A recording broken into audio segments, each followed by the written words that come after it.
Magandang araw! Welcome sa aming first vlog. Ngayon ay papunta kami sa Melaka.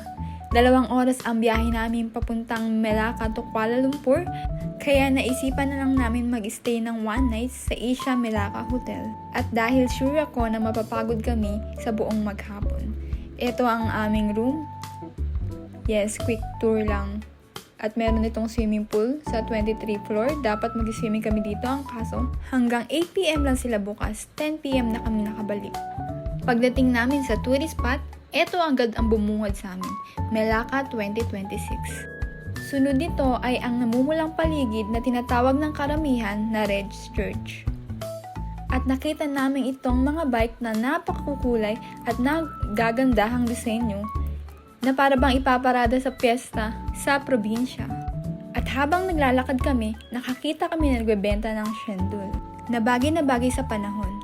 Pagkatapos namin kumain ng shendul, naglakad-lakad kami papunta sa sakayan ng cruise. Ang kaso, wala pang ganong sumasakay, kaya ang sabi ni Kuya na nagbabantay dito, mas maganda daw kung sasakay kami sa gabi, mas ma-appreciate namin ang buong Melaka at ang view. Kaya naman, babalik na lang kami mamaya. Nagpunta muna kami sa ibang tourist spot at nakita namin itong malaking barko na punong-puno ng history. Kung mahilig kayo sa history, bagay na bagay sa inyo ang lugar na ito. Pagpasok namin sa loob, napakalaki at napakalamig kaya hindi kayo pagpapawisan sa loob.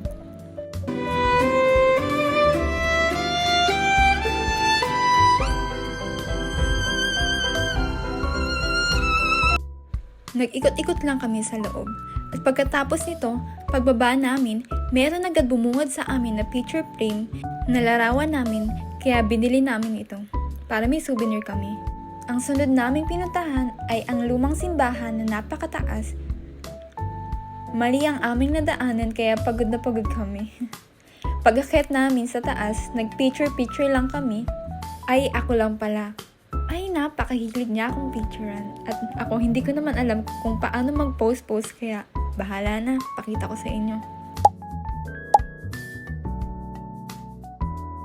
Nakakahiya guys, napakaraming tao. At pagkatapos nito, pagbaba na kami, look guys, napakaganda ng view. Pagbaba namin, naisipan na naming sumakay ng bike. Pinapili niya ako kung anong gusto ko, kaya pinili ko na lang ang menu. Pinapakita niya sa amin kung saan niya kami dadalhin. Ang kaso, napuntahan na namin ito lahat. Ang gusto lang namin ay ang ma-experience sumakay sa bike. Habang pinapatakbo ito ni Kuya, meron itong napakalakas na music. Kaya naman, talagang nakaka-enjoy. Pagkatapos nito ay nagutom kami, kaya nag-food trip muna kami. Sa buong maghapon na paglalakad namin, talaga namang nakakagutom.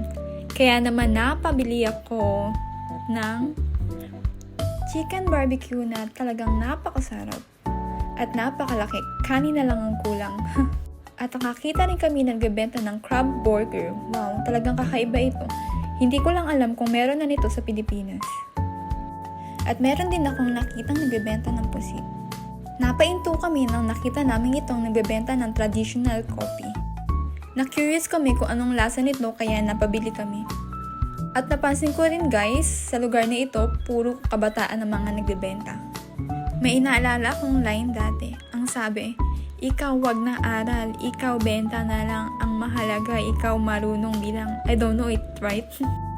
Nakakita rin kami na nagbebenta ng seafood, kaya napa-order na rin kami. Napakasarap guys, at napaka-fresh. Talagang nilang isa-serve sa'yo. Pagkatapos namin kumain, hindi namin namalayan na gabi na pala.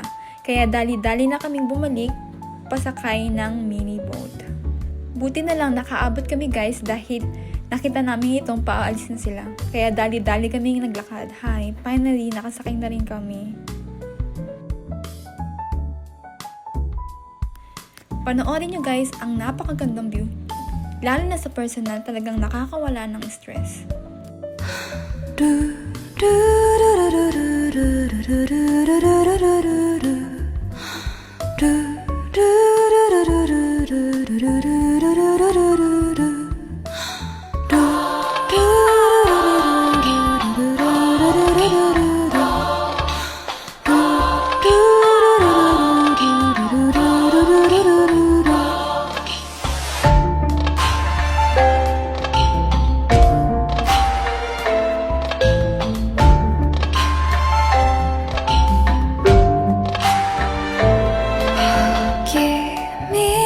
中にある赤と青き線もそれらが結ばれるのは真の像風の中でも負けないような声で届ける言葉 At habang naglalakad kami pa uwi, nakita namin itong snow world kaya naman trinay namin kung gaano ba kalamig sa loob. Testing lang daw muna kung kakayanin namin ang lamig sa loob dahil sa December na daw ang totoong snow. At pagkatapos nito guys ay nakauwi na kami. Yun lang. Bye-bye! See you again to our next vlog. Sana naman kaya kami pupunta next week.